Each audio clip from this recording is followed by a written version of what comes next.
I believe in the power of millions of courageous conservatives rising up to reignite the promise of America. And that is why today I am announcing that I'm running for President of the United States. The man who would be president, the cops who did everyone a favor by being complete idiots, no more overpriced coffee and race discussion, and the reality of Yemen.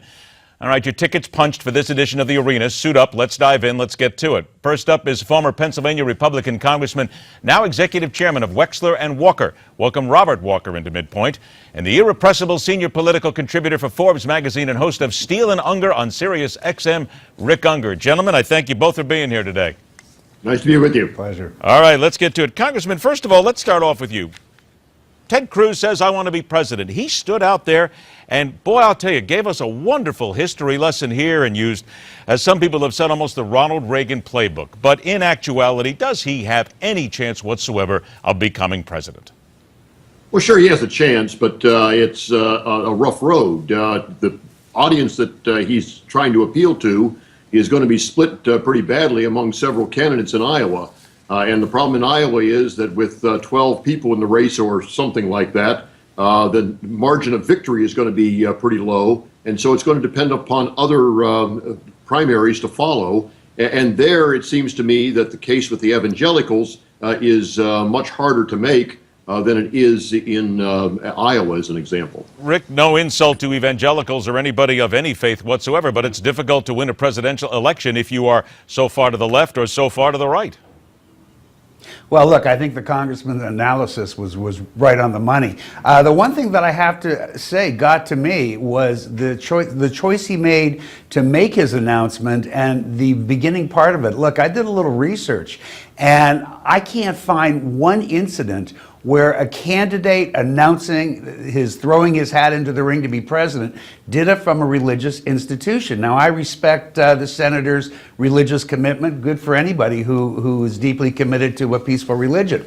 But I have to tell you, as somebody who was not raised in the Christian faith, I felt kind of left out. I felt like he wasn't the least bit interested in me. And typically, people who are going to run for president want to run for president for all Americans. So that was kind of odd.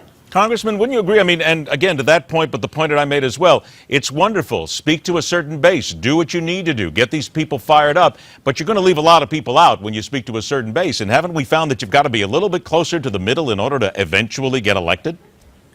Well, certainly you're looking at the primary season rather than the general election season when you're appealing to various elements of the base. And I think that he's made a conscious determination that there is a block of voters out there that can get him through some early primaries, and that's what you're seeing in this candidacy. The interesting thing is going to be over the next few weeks, you're going to get several people announcing, and each of them is going to try to bifurcate the electorate in a way that they think serves them well.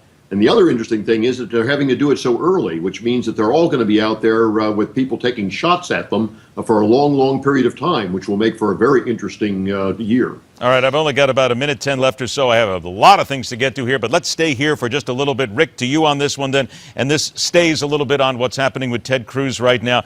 So I guess Rand Paul is going to be up next. He's coming up in April. So then what does Rand Paul do then in order to try and steal some of the thunder? Because let's face it, it's all about thunder, popularity, social media, oh yeah, and making sure that you get a lot of money. I don't think Rand Paul has the same difficulty that the Senator Cruz has. Senator Cruz, as the congressman very nicely put, is going to be going against other candidates like Governor Huckabee, Rick Santorum, whoever appeals to that evangelical base. He's going to be fighting to get his share of those people. The Senator Paul is going after a very, very different base, the libertarians, the younger people. I think he has a pretty good sense of what he's up to and what he's after, and I can guarantee you he won't be making his announcement of his candidacy from a religious institution. Rick, I got to ask you this. What did you think about the Boston Globe having an editorial on Sunday literally begging, pleading Elizabeth Warren to get into the run for the Democratic nomination?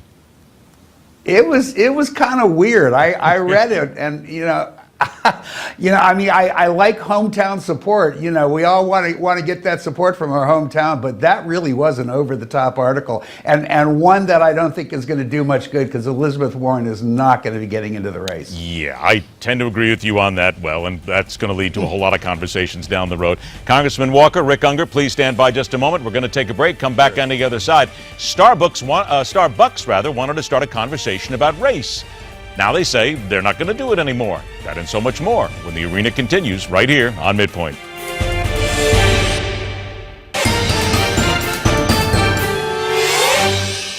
The arena once again open for business. First up, welcome back, former Pennsylvania Republican Congressman, now Executive Chairman of Wexler and Walker, Robert Walker, and the host of Steele Ungar on Sirius XM. Still wondering how and why he allowed second billing. I still cannot quite understand how that happened. Rick Ungar is here. All right, Rick, seriously. Michael's bigger than me. I can't fight. Okay, there's a couple of ways that we can take that. I'm sure he's a big guy, but no, let's not even go there. Okay. Let me come to you, first of all, on a couple of other things here. Starbucks decides to end their conversation on race, saying no more will they put race together on the side of coffee cups. Now they're backing up saying, oh, no, we were always going to give this up. We just wanted to start the conversation. Wasn't this just badly placed and badly timed right from the start? Well, look, I mean, it depends who you believe. Howard Schultz says it was always planned to end on Sunday. I don't know. You know, look, I think we've been a little rough on him and on the company. I admire any company that has its heart in the right place.